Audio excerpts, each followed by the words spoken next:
लोगों ने कई बार उस पेड़ के नीचे चुड़ैल को देखने का दावा किया था।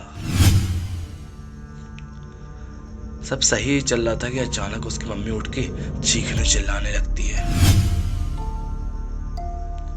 और जब वो लोग रूम में एंटर करते हैं तो एक खौफनाक नजारा देखकर उनकी रूह कांप जाती है।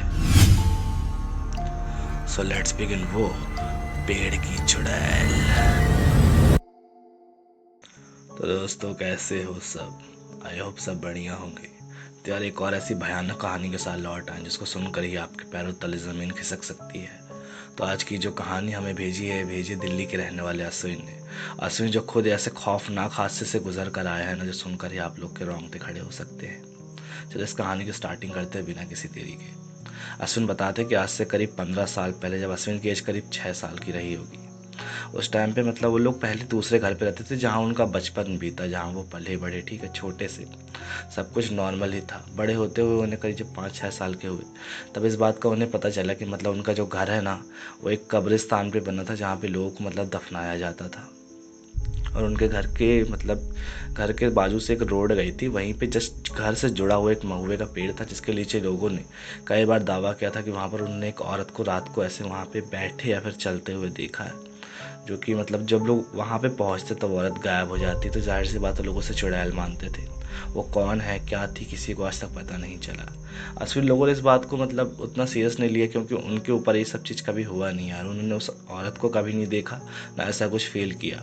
हालांकि रही बात उनके घर का, अगर मतलब कि कब्रिस्तान पे उनका घर बना था, तो कभी कभी उन्हें इस चीज़ का महसूस हुई है कि उन्हें मतलब अपने घर की दीवारों से किसी बच्चे के रोने की आवाज़ सुनाई देती थी, या घर में किसी की आहट सुनाई देना। कभी कभी ये सब चीज़ें होती थी, तो उन्हें इस बात की आदत हो चुकी थी। ये सब चीज़ें बहुत ही नॉर्मल थी उनके लिए। सब कुछ नॉर्मल ही था, कोई दिक्कत नहीं थी। जब अरविंद करीब 6 साल के थे, अरविंद नहीं सॉरी अश्विन अश्विन करीब 6 से 7 साल के थे, तो एक टाइम की बात क्या है कि अचानक से जो महुए का पेड़ लगा था ना उनके घर से जुड़ा हुआ, ठीक है, हालांकि वो महुए का पेड़ भी काफ़ी बड़ा था। उसकी जो छाया थी करीब वो पूरी रोड को कवर कर लेती थी, इतने मतलब बड़ा पेड़ था। तो आखिर क्या होता है कि मतलब जो जहाँ पे वो पेड़ था ना, मतलब उनके घर के जस्ट बाजू में, तो वहाँ जिसकी ज़मीन थी एक दिन अचानक से उस पेड़ को कटवा देता है। उसका कुछ पर्सनल रीज़न रहा होगा, ठीक है, कुछ बनवाना हो शायद उसको, तो उस पेड़ को अचानक से एकदम से कटवा देता है। उस पेड़ को जिस दिन कटवाया जा रहा था उन्हें काफ़ी अजीब सी फीलिंग आ रही थी। आखिर जिस दिन पेड़ वो कटा, रात का टाइम आता और बहुत ही सुन सन्नाटा सा घर में मचा था, बहुत ही शांति थी। बहुत अजीब से क्रीपीनेस की फीलिंग सी आ रही थी। और लोगों ने मतलब पहले इसके बारे में काफ़ी अफवाह उड़ा के रखी थी कि उस पेड़ में चुड़ैल है, ये है, वो है, ठीक है। तो इस तरीके से आखिरकार जैसे तैसे वो रात गुजर रही थी, ठीक है।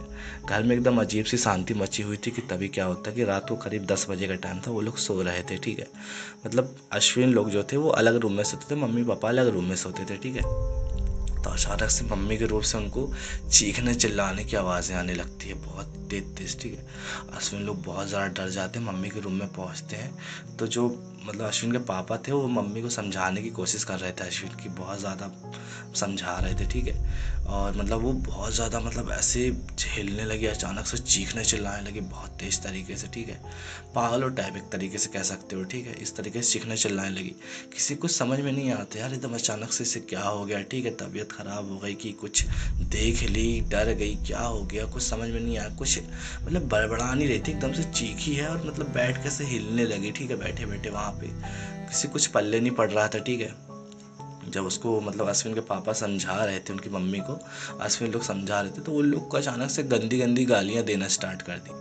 बहुत बुरी बुरी गालियाँ दे रही थी, ठीक है। हालांकि इस तरह का बिहेव वो कभी करती नहीं थी अश्विन लोग के साथ, पर फिर भी उस दिन देखे वो लोग कि बहुत ही ज़्यादा मतलब ऑफर्ड तरीके से गालियाँ दे रही है और पटांग बातें बोल रही है, ठीक है। अश्विन लोगों को कुछ समझ में नहीं आता, तो आखिरकार जैसे तैसे उसे बांधते हैं उस रात का, कि अब इतनी रात हो रही थी, 11-12 बज रहा था, ठीक है। कुछ समझ में नहीं आ रहा था उन लोग को। सोचते हैं कि चलो ठीक है, अगर दिक्कत होती है तो सुबह हॉस्पिटल लेके चलते हैं, ठीक है।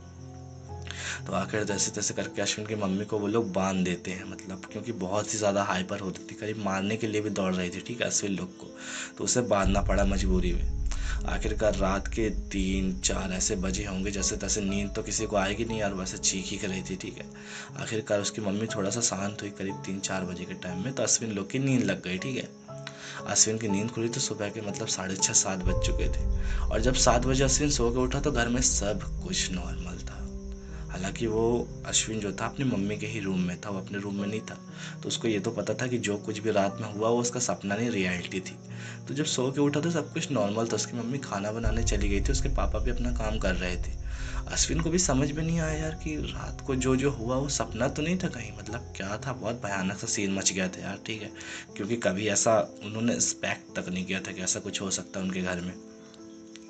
फाइनली दूसरा दिन सब कुछ नॉर्मल चल रहा था। वो लोग स्कूल जाते हैं, स्कूल से आते हैं, मम्मी उनको खाना आना देती है, ठीक है, मम्मी अपने रूम में चली जाती है और वो लोग अपना मतलब टीवी भी देख रहे थे, ठीक है, करीब एक डेढ़ बजे का टाइम रहा होगा दोपहर का।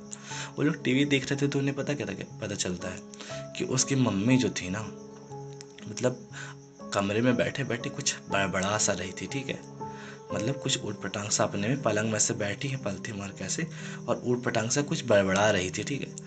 तो अश्विन जो था उसे छुप के देख रहा था कि मम्मी क्या बड़बड़ा रही है, कुछ समझ में नहीं आ रहा, ठीक है। तो अश्विन जो था अपनी सिस्टर को ही बताता है कि दीदी देखो ना, मतलब क्या बड़बड़ा रही मम्मी, कुछ पल्ले नहीं पड़ा। दोनों छुप के देख रहे थे, ठीक है, ये सब चीज़ें। और जैसे ही रूम में एंटर होते हैं कि उसकी मम्मी एकदम शांत हो जाती है, चुप, बिल्कुल नॉर्मल बिहेव जैसे पहले थी। तो उन लोग को समझ में नहीं आता यार ये सब क्या होता है, ठीक है। धीरे धीरे करके पूरा दोपहर कटती है, शाम कटती है, ठीक है। शाम को पापा घर आते हैं, सेम उसकी मम्मी पहले जैसे ही रूम में थी, पता नहीं खाना खाई थी कि नहीं, पता नहीं, ठीक है, अकेले में बड़ा रही थी। वो लोग टीवी देखने में अपना बिजी थे, उनको कुछ पल्ले नहीं पड़ रहा था, ठीक है, बच्चे थे यार। अश्विन 6-7 साल का था और सिस्टर जो थी करीब 2-3 साल बड़ी थी उससे, ठीक है। तो आखिरकार ऐसा ऐसा सीन मचा। फिर पापा आए तो पापा को उन्होंने पूरी बात बताई कि पापा मम्मी जो थी ना अकेले में से कुछ बड़बड़ा रही है और बहुत अजीब तरीके की भाषा में कुछ बोल रही, पल्ले नहीं पड़ रहा कि क्या हो रहा है, ठीक है। तो जब वो लोग फिर से जाते हैं ना रूम के पास, वो लोग देखते कि सच में उसकी मम्मी कुछ बड़बड़ा रही थी, और जैसे ही रूम में एंटर हो फिर से वो नॉर्मल। उन लोग को समझ में नहीं आता कि हो क्या रहा है, मतलब किसी के सामने भी कुछ नहीं बोल रही है, कुछ बता भी नहीं रही है, पूछने में कुछ दिक्कत हुई है क्या, और तबीयत बिल्कुल नॉर्मल लगती है उसके देखने में, ना ही इतना सा फीवर ना कुछ। किसी को समझ में नहीं आ रहा था यार कि क्या हो रहा है, ठीक है। तो उससे पूछते हैं, बहुत मतलब कोशिश करते हैं कि शायद कुछ दिक्कत है, कोई टेंशन है तो बताए, ठीक है, पर वो कुछ भी नहीं बताती, उनको लग रहा था सब कुछ नॉर्मल है, ठीक है। तो आखिरकार करके मतलब वो दिन भी चला जाता है। उसके बाद से क्या होता है कि उसकी मम्मी की हालत बहुत ज़्यादा बिगड़ने लगती है, वो लोग के सामने बड़बड़ाना चालू कर देती है पूरे टाइम, उटपटांग मतलब गालियाँ बक रही है, काम भी कर रही है, उटपटांग बोलते जा रही है, कुछ भी गालियाँ बकते जा रही है उटपटांग। अश्विन लोग को खाना दे रही है तो खाना खाते खाते वो थाली एकदम ऐसे फेंक देती है उन लोग के ऊपर, ठीक है। हालांकि उसकी मम्मी का नेचर ऐसा था नहीं कभी, ठीक है, बट पता नहीं बिल्कुल सडनली उसका मतलब बिहेवियर चेंज हो गया उनकी मम्मी का, ठीक है। तो वो लोग बहुत ज़्यादा परेशान हो गए। तो फाइनली उसके पापा जो थे डॉक्टर को दिखाने के लिए लेके जाते हैं कि इसका इलाज करवाएंगे। वहाँ भी काफ़ी अजीब बिहेव कर रही थी, काफ़ी इलाज चलता है, ठीक है, मेंटल हॉस्पिटल में एक तरीके से। डॉक्टर्स को पता नहीं यार, वो लोग कुछ खास बता नहीं पा रहे थे, बस इतना कहे थे कि दवाइयाँ चलेगी इनकी, ठीक है।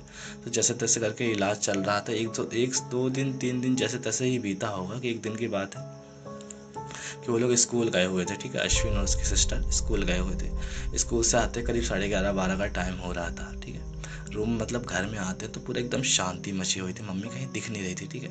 तो वो लोग आते हैं अपने रूम में, जाते हैं जिस रूम में वो दोनों रहते थे, ठीक है, कपड़ा वपड़ा चेंज करते हैं। मम्मी को आवाज़ मार रहे थे, मम्मी मम्मी खाना दे दो मम्मी, ऐसे करके, ठीक है। तो काफ़ी आवाज़ मारे तो मम्मी को कोई रिप्लाई नहीं आ रहा था, ठीक है।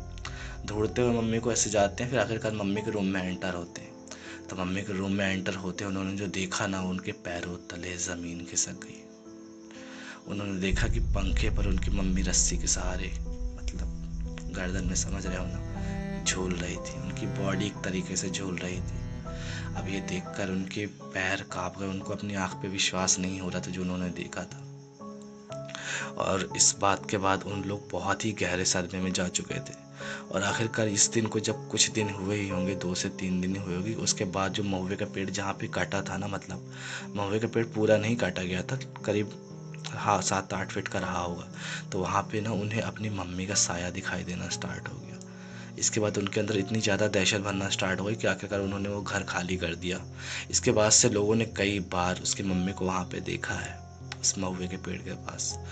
तो Ashwin, thank you for sharing us story. तो मिलते हैं नेक्स्ट स्टोरी में। स्टोरी अच्छी लगी तो लाइक कर लेना और चैनल को सब्सक्राइब कर लेना, क्योंकि डेली ऐसी स्टोरी आती हैं। तो मिलते हैं, तब तक टाटा बाय बाय, जय श्री राम।